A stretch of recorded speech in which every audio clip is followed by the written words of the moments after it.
So what have you found are some of the most common contexts under which the barking occurs? I mean, certainly the being on a Zoom meeting and your dog's barking for attention is probably one of those.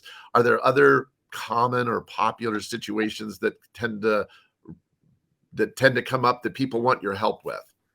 I mean, I think I can't think of a situation in which barking maybe doesn't occur sometimes. It's such a normal dog behavior. So, and dogs learn, I think, pretty quickly that it works for a lot of things when other behaviors that they have are not working. So you talked about trying to figure out if you were saying, I want to get this person to stop talking. Your question was figuring out why they're talking. So I assume then that one of the first questions that you're trying to get to is, why is the dog barking? And how do you tease out the reasons? As you know, is it through the questions you ask, and what are you looking for as you're trying to assess what causes or what the function is of the barking? Yeah, and I'm glad that you said that. So causes, when we think causes as humans, we tend to think like A happens before B, so A caused B.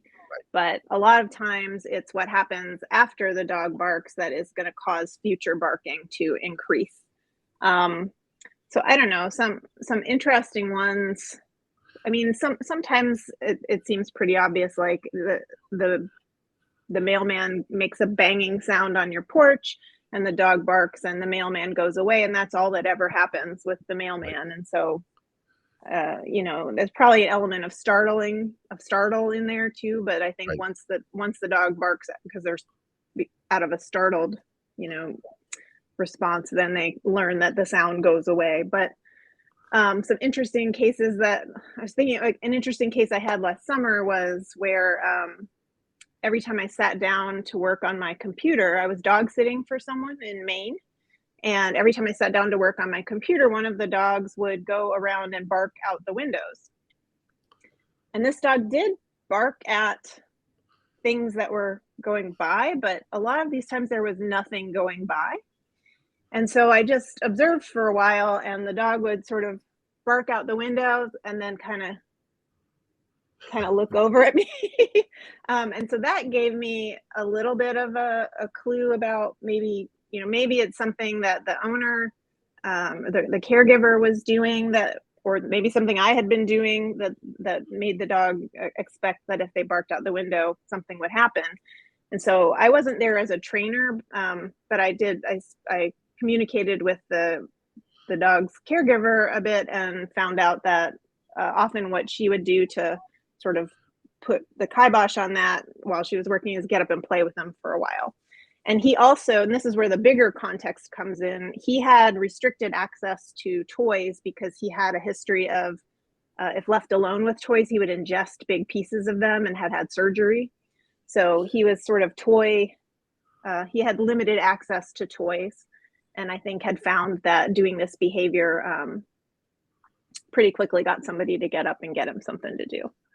Now, that's interesting because in that particular case, you were house sitting, so you were able to do the observations yourself and sort of assess what was going on. If that hadn't been a case where you were in the location, do you find sometimes that it's hard to find the relevant information, that maybe the client doesn't always know what they should share, so they don't think to share the fact that toys are being restricted or that or other issues? How do you ask the questions to get the relevant information from your client? Yeah, it's kind of an interview process, and then also sometimes you do get to go and observe, and sometimes you can ask them to send video. Although interestingly, I think sometimes when you ask them to take video, they don't do on video what they normally would do because they're on video. Right, right. um, uh, I mean, yeah, sometimes there is a bit of puzzling. So, but I think it And helps to not say it in a blamey way, like, "Well, what are you doing when the dog barks?" right, Um, right, right. But how it is an what are you doing important to question. reward it? So, It is an important question to ask, though. In other words, so yeah, your dog starts barking while you're on a Zoom call, for example. How do you react? What is your response? yeah. And are most people aware of what their responses are? Are they pretty accurate when telling you, "Well, I do this or I do that," or are they unaware of what they're doing? I think they are aware of what they do in many cases. They just may not be aware of the connection between what they do and what the dog does next time the same situation comes up. And you've had this situation happen to yourself. You've had a barky dog yourself at certain times, but I either you've solved it because I don't hear any barking, or your dog's not there with you right now. Which um, is it? he's here. He's this is Finn. He is he's new to me, but I've known him for a long time. I've known him for 5 years, and he Okay. definitely has certain situations where he barks a lot. So, and there, and I have actually done almost nothing about it yet.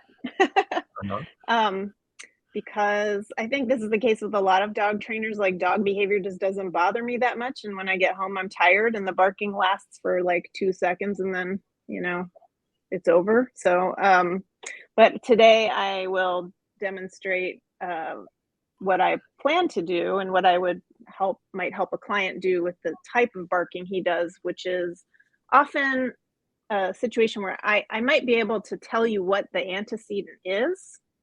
Like, there's something, if somebody squeaks a gate out front or is on the porch, or delivering a package, but I don't know about it until it is already happening and the dog is already barking.